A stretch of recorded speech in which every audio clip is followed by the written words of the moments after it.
computing. So today we're going to start with servers.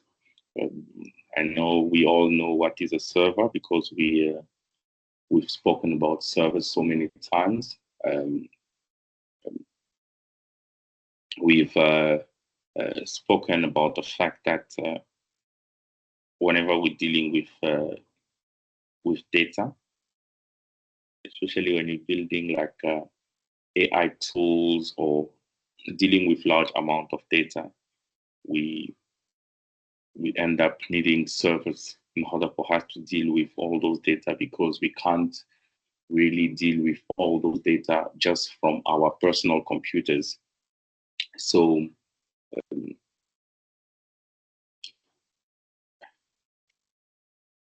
when we talk about servers, we understand that the servers are basically the foundation of all services platforms. So when we talk about cloud computing, the technologies behind cloud computing, we will have more to talk about servers, so you can't talk about cloud computing without talking about servers. So what is a server? So a server is just a type of computer. Remember when we started this, we said a computer is not just a desktop or laptop. So we also mentioned the fact that a computer is more than just a laptop and a desktop. So when we talk about servers as well, servers are also classified as computers. So servers are also classified as computers. So we understand that a server is just a type of computer that run faster. It's mostly built on stronger CPUs, and the hardware behind servers is more advanced than a normal laptop or desktop. Okay, so when we're dealing with a large amount of data, so we understand we're going to use servers. So servers are just computers that are built a bit different. So they work on they can carry more loads and run faster than normal laptop and some of them are just built for a specific reason. You understand? So a server will provide services to users. Depending on what we need to do with the servers. So you have some servers that will just serve as storage, right? So we have like database servers, then we have application servers. So some of the servers will just be there to enable you to run a certain application, especially when you're running a big company, when certain data needs to be handled a certain way. So for you to understand, we can say that a server is just a computer that provides your data, services, or program to other computers, right? So what we have is that so this is a server where maybe in your company you have all your data in this server, and then you have multiple computers in different locations. And these computers receive data from this server. So instead of you storing the data on local computers, you can have one server and all these computers are connected there. So think of an organization such as the Department of Home Affairs, where they can have one server, which is somewhere in Pretoria, and every there's computers at Home Affairs, Johannesburg, Home Affairs, Durban, Home Affairs, Cape Town, and all these computers are connected to the same system and requesting data from the same server. All right, so these computers, does anyone know how do we call these computers? Any computers that fetch data from a certain server. So if we have a server, if we can define the server as a computer that provides resources and data or programs to other computers, how do we call those other computers in the network, in this network? Does anyone know how we call these other computers? Anyone have an idea? Are they not clients, sir? Yes, that's right.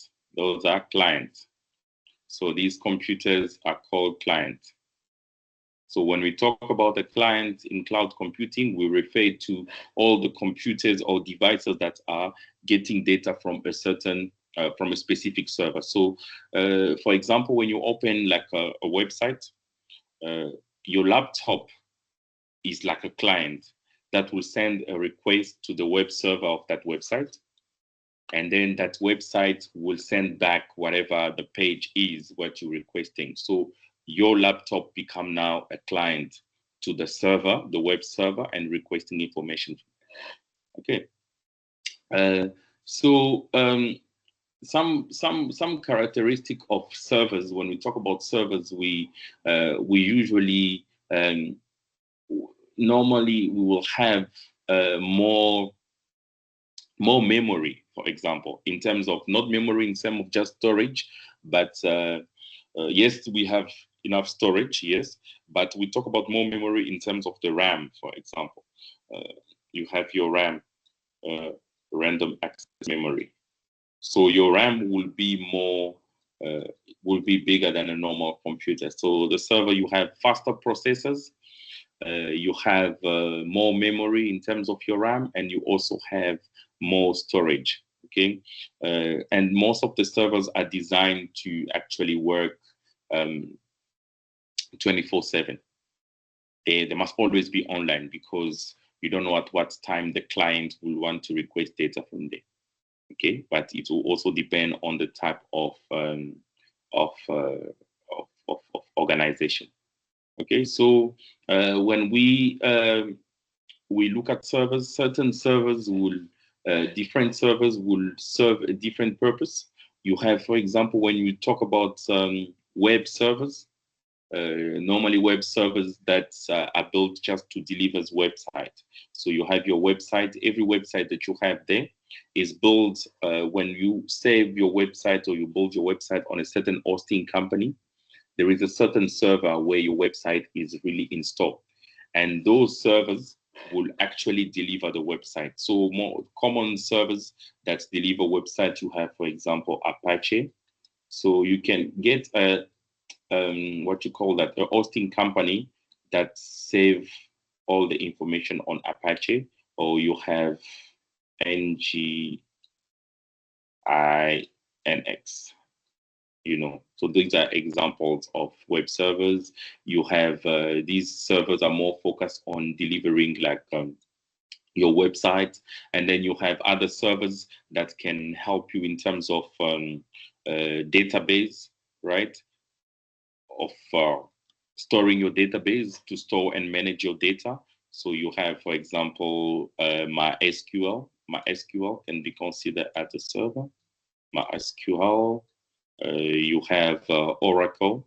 Yeah, so those are examples of servers. So you have file servers, you have other servers that are designed to manage your emails.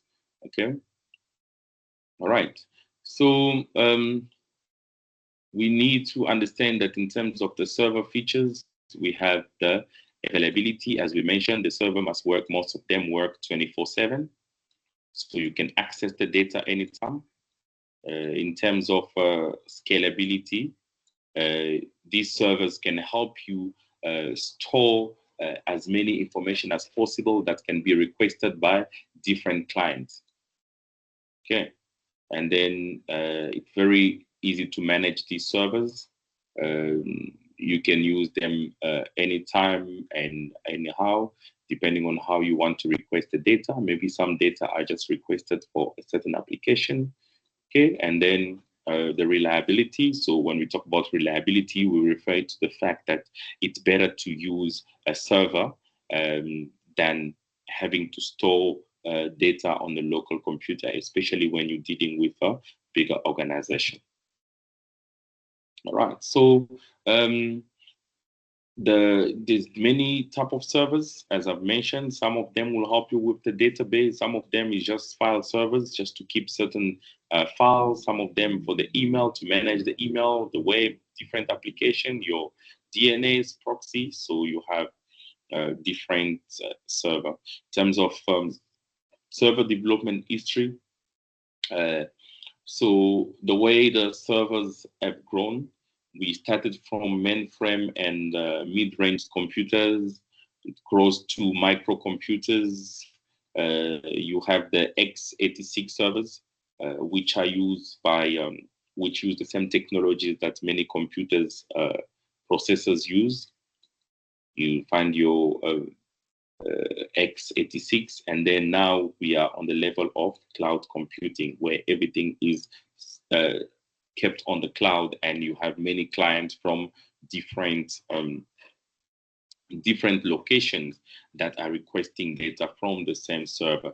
Okay, so when we're looking at cloud computing, as we said, cloud computing has really grown from computing 1 to cloud computing 2 to cloud computing 3. So when we talk about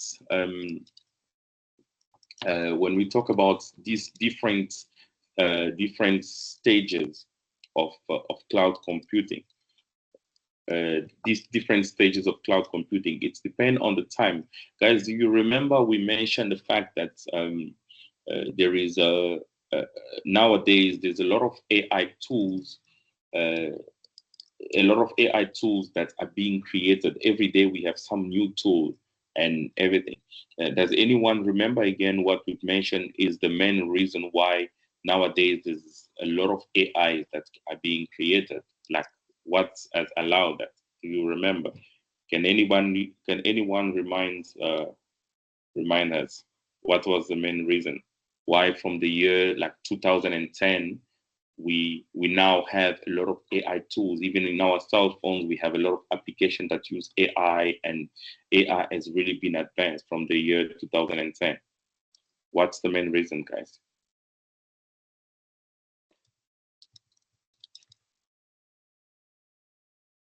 It's because of the evolution of computing power. Okay. Yeah. Can you elaborate more?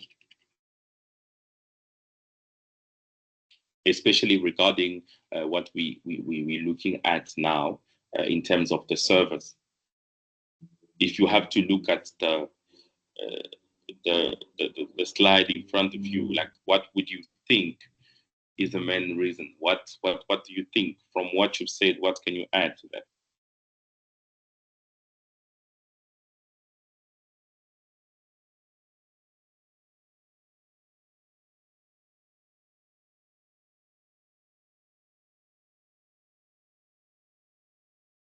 Mm-hmm. I think before they were like using big machines that were stored in a certain area, but now we can use the cloud to store like Mm-hmm. all these things that are needed to build these AI machines. Yes, yes. Yeah, you are absolutely right. So when you look at, for example, what we used to have when the evolution of cloud computing, you have, for example, cloud computing 1. So cloud computing 1 is what we call dedicated computing, right? Where we have mainframe and mid-range computers. So what does it mean? It means that so basically this graph here showed the evolution of cloud computing. So we have this, we can consider this to be a virtualization era. Remember, we talked about virtualization last time, where we take computers and actually whatever process has to be done locally, we try to make it to send it online. So that's a virtualization. So in terms of the storage and the network and everything. So this was just a stage where it was just about virtualization, where a certain organization can take the stuff and put it online, even if it's not shared with other organizations, but just for the organization. That was the first level of how cloud computing began. So it was not really about sharing with other people, but it was just sharing maybe in one organization. You understand? So you will find this was most used in terms of the data center, where you have a data center where we're keeping the data and everything. So you have all your IT infrastructures in this company that are virtualized, where we have like one physical server somewhere. As I gave you the example of the Department of Home Affairs, so we have one physical server. The Department of Home Affairs does not share those data with another organization. It's just an internal information. So it was just one physical server with multiple virtual machines in different location. VM, virtual machine in different locations. All right. So this was this just helped you in terms of reducing the cost in terms of building just one data center, so we can have different virtual machine in different locations. And then the next step with cloud computing 2, where we have now another evolution where we use this as a resource. So these servers can be used as a service, where it's not just one organization, but there can be other organizations that can use this infrastructure as a service. So this is where we get to a point where we started having infrastructure as a service, right? So basically, other companies can look at this infrastructure, whatever you guys have as your hardware, and other companies can actually get access to this infrastructure, right? And then you go now to the next level where we are now, Cloud Computing 3, where we have a full stack all scenario where people use infrastructure as a service. You have software as a service. So you have all these different type of software in terms of different applications. So basically, the intelligence has really increased in terms of cloud. So we basically, everyone can subscribe to a cloud either for storage or to use a certain service. We have integration with like big data where people can collect data from a certain source. You have an example I can give you is when you have something like the Google Map, which can be integrated in your own application. You have ChatGPT. So basically, you can integrate it into your software for certain services that you want to require from there, right? So those are that is kind of an evolution of cloud computing. All right. So the type of servers, we have tower servers. We have rack servers, and then we have blade servers. So these servers will depend on what you really need, for your organization, and what you want to do with these servers. Okay, so these are just type of servers that you can have. So you have, for example, a tower server. A tower server is just like a normal desktop tower. You know, those computers, the desktop that we have in our home, our offices.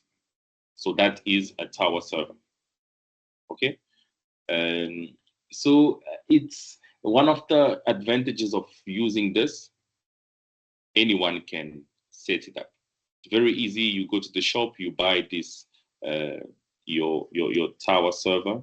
You can set it up easily. Sorry.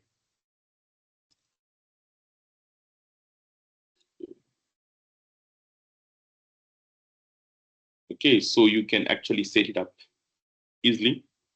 So it's easy to set up. You just plug it and use it, right?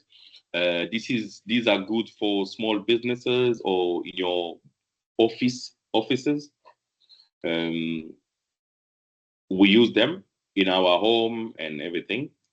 But the problem with this is that if you have, like, let's say, a big organization, you will end up getting to a point where if you have to buy all these computers, so they're all serving your data. So they take so much space. So when you look at this tower here, it takes space. In a company or anything, it takes a lot of space, right? And then if you have a lot of them, it's going to be hard to manage them, right? So basically, right here, we're talking about physical servers. We're not talking about using cloud, but we're talking about physical, right?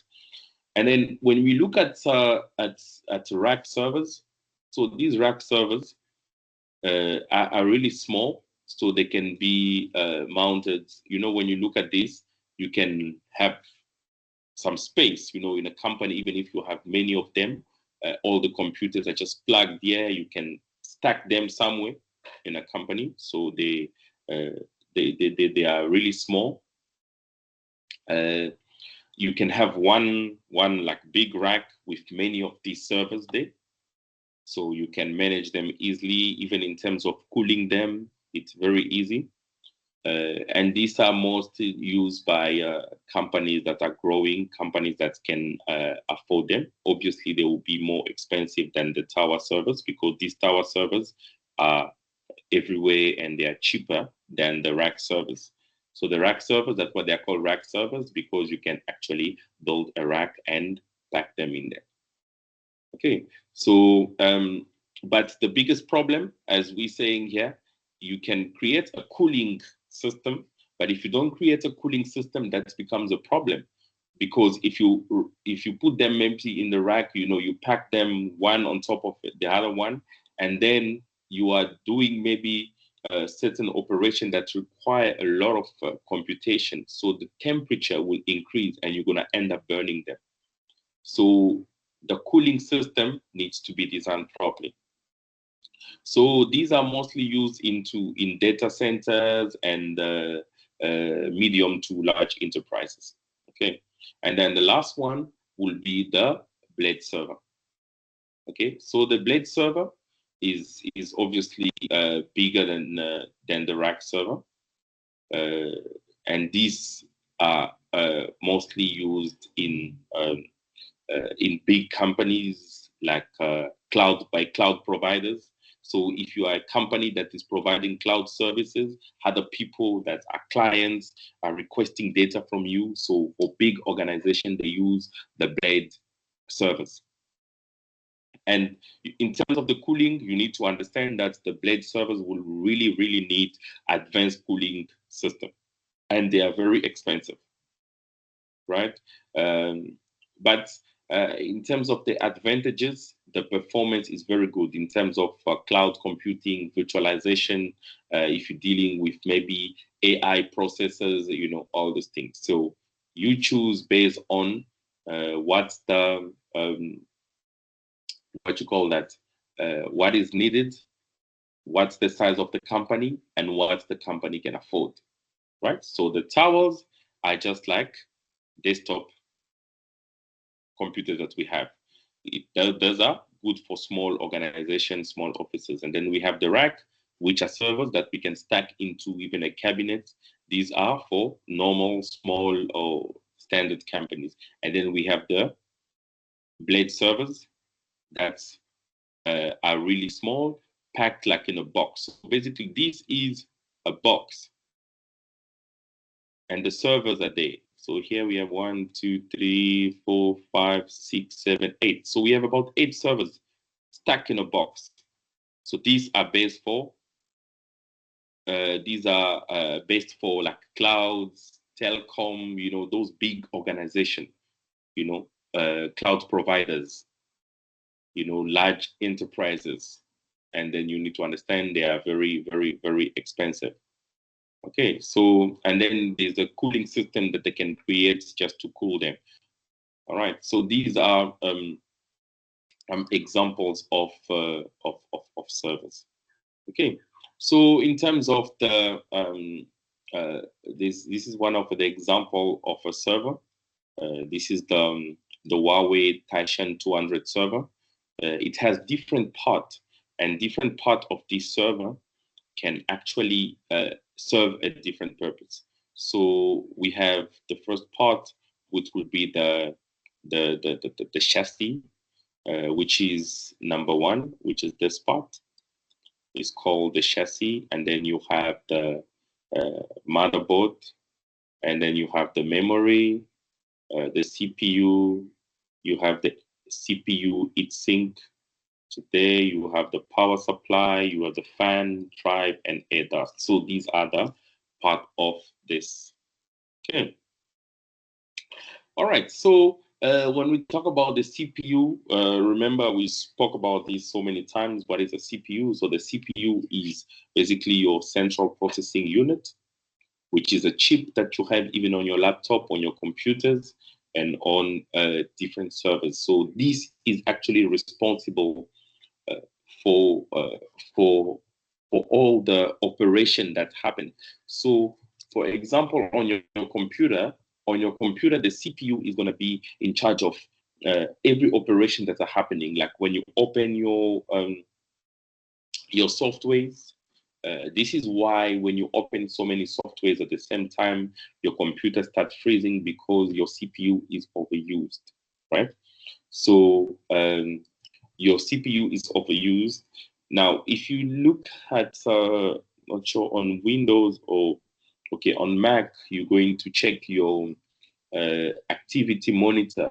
If you check your activity monitors, I'm not too sure, I forgot on Windows what is that command, where you're going to see actually every software that you have open, how much of the memory they are using, how much of the CPU they are using. So if your CPU is designed for a certain amount of memory, so now when you have so many software open, that's how your device get frozen and the temperature of your device start increasing. So that becomes a problem. So the CPU is basically the control core of the computer. Okay, so you have your you can call it the brain of the computer. Why? Because it carries all the instructions that the programs are performing.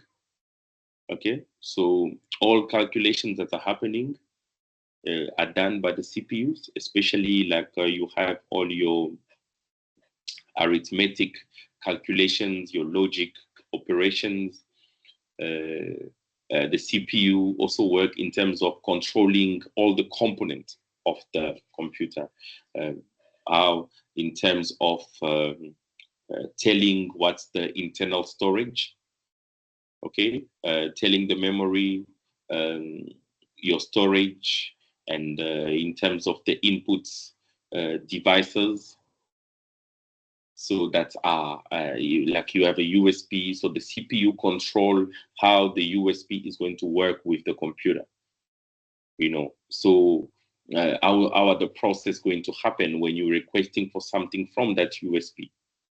Okay, so the CPU will also help in terms of executing all the instructions from application to the operating system. So if you are using a certain operating system, the relationship between the operating system and the other application are controlled by the CPU. So basically, the CPU will interpret all the computer's instruction and process computer software data.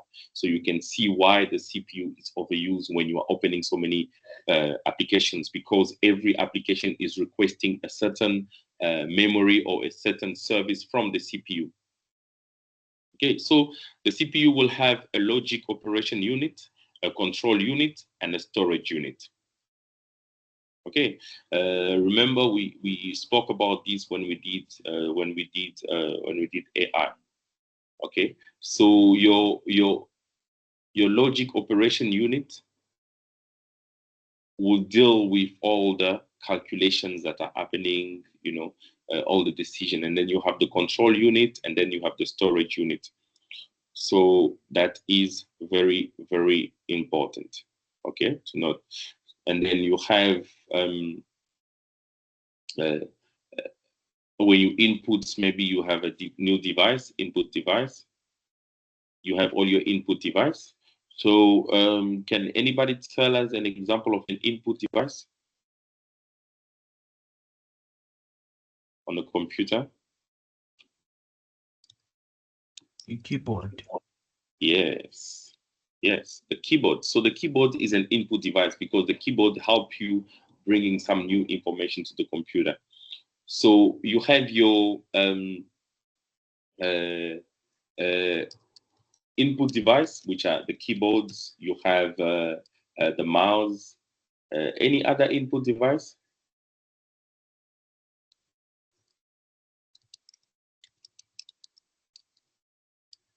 Any other input device? Mouse.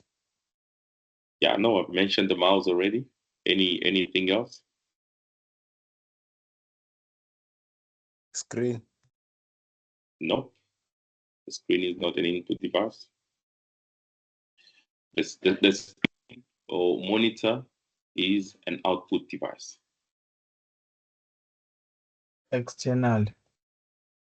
Sorry? External hard drive. Yes, an external hard drive because it's gonna take some information and just bringing it into the computer. All right, so you look at that. Another input device can be your phone. If you plug a phone to the computer, and certain information can go. You have a USB. You have your a scanner, right? So when you look at, let's say, for example, you have a device that can be at the same time a scanner and a printer. So that device will play two roles. It plays the role of an input device, and it also play the role of an output device. You see, so that's how. So now every operation day that is happening with all these devices has to be controlled by the CPU. You understand? So that is very important. This is the reason why you will have certain computers at the moment plug a certain device. It takes very long to identify that device because maybe your CPU is overused or there's a problem with that. Okay, so when we're looking at an input device, the input device, let's say you have your keyboard, you press a certain key on the keyboard. So that key, the input device will actually convert that key into a binary code and send it to the CPU. So your computer does not understand anything on the keyboard. So if you press on the keyboard, you press A. Why is this not writing down?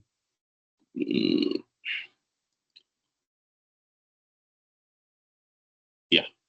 So if you press A, if you press A, your computer, your CPU does not understand what you are actually saying. Your CPU does not understand what is A. Your CPU doesn't understand what is A. So now the computer does not know what is A. So this input device gives a command of saying, press A on the keyboard. But now your inputs send it to the register. So this register here needs to actually understand this, and your input device needs to convert this into a binary code. So binary code are code made of 1 and 0. You understand? So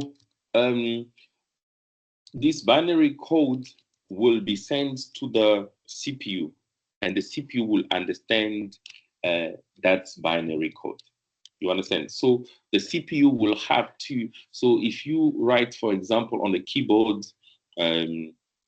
you write something like A.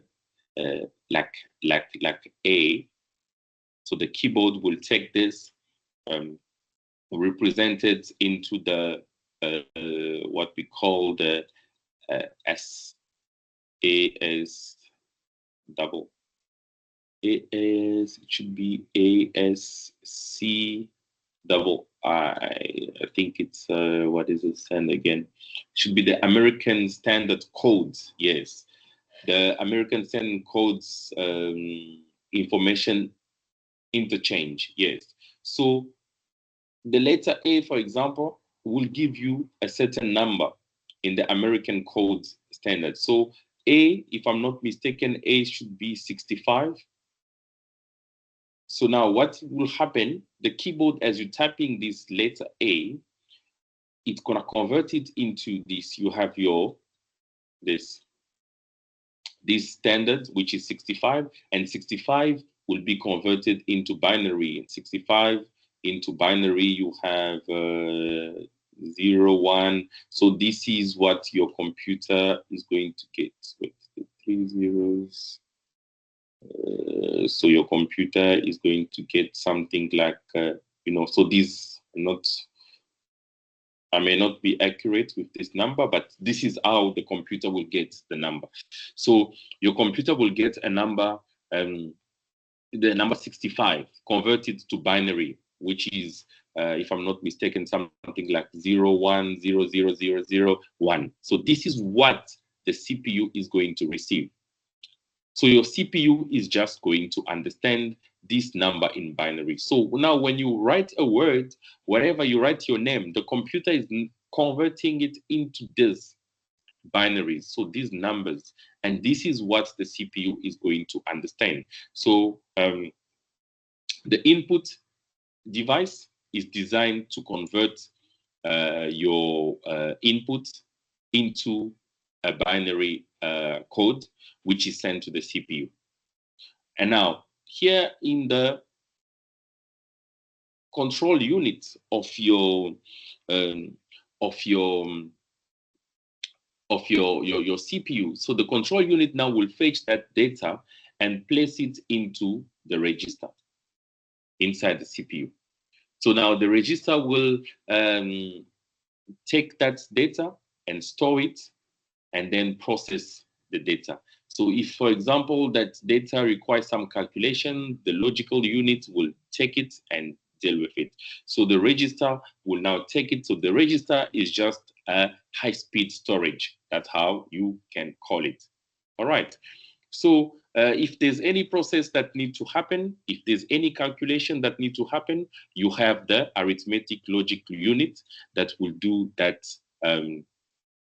calculation, will deal with that data, and then the data will be taken, and if you have any output that need to be done, anything has to be displayed on the screen. So you have a controller that will control where it goes. If it's something, let's say it was a sound that need to be made from that information, let's say whatever the input device requested. If it's a sound, it goes to the speaker. If it's maybe you want to display something, it's going to display there. But everything from this operation that are going to happen, you're going to have your all your data that are going to happen from the register to the process that are going to happen, and then it send it to the output device. So the output device, maybe if the input was just from the keyboard to write A, there was these numbers converted as a code into the CPU, whatever operation happened, and then the output can be the screen to just display A. So from the time you type A on the keyboard, for it to appear on the screen, there needs to be this process. So you understand? So now every word you're typing, everything you are doing, the CPU is being used. This is the reason why sometimes you have so many applications open, but you're trying to type. You realize that certain words have not typed yet. Maybe it's frozen and then it types later because there was a delay with the process in the CPU. I'm sure you've seen that even on your phone sometimes, even on your WhatsApp, you're trying to type a message and then it's frozen. It doesn't write the message. And then you wait a bit, it quickly writes the sentence you were trying to write. All right. All right, guys. So I think that will be all for today. We're going to pick it up tomorrow again. So just for you to understand this, you need to understand the input device, take the information, which is converted into a binary code, sent to the register, right? The input is the register. And then whatever, if there's any operation that has to happen, the ALU, which is the arithmetic logic unit, is going to deal with that operation.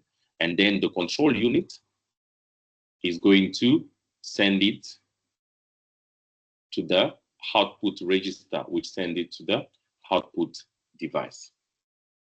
All right, guys.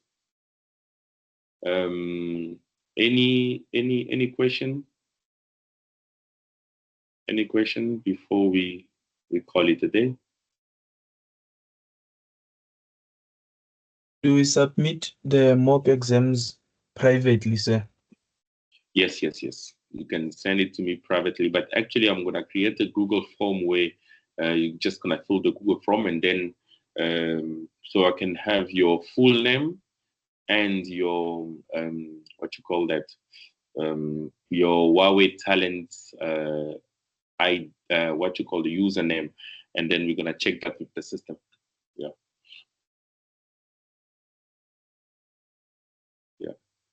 The reason why we request that you send the mock exam privately, it's because let's say you've done the course before. You've done the course before, and the system, maybe you failed